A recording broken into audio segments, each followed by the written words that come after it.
Boleh nggak sih mau beli mobil, mobilnya disolawatin dulu. Mau beli rumah, rumahnya disolawatin dulu.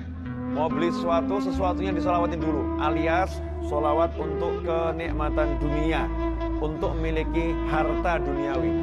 Menggapai hajat itu yang paling betul adalah dengan amal soleh. Menggapai hajat yang paling betul adalah minta sama Allah Ta'ala. Kalau kita menggapai hajat dengan sholawat, artinya kita menggapai hajat dengan tawassul, dengan amalan yang Allah sendiri dengan amalan tersebut bersolawat kepada kita. Artinya apa? Oke banget, boleh banget kita menggapai hajat dengan sholawat. Sangat dibolehkan, bahkan dianjurkan. Seorang sahabat yang membaktikan seluruh waktunya untuk sholawat kepada baginda Muhammad SAW, Rasul menyatakan, kalau begitu, apa yang menjadi keinginanmu dipenuhi oleh Allah Subhanahu wa Ta'ala dan dosa-dosamu diampuni oleh Allah. Karena itu jangan ragu.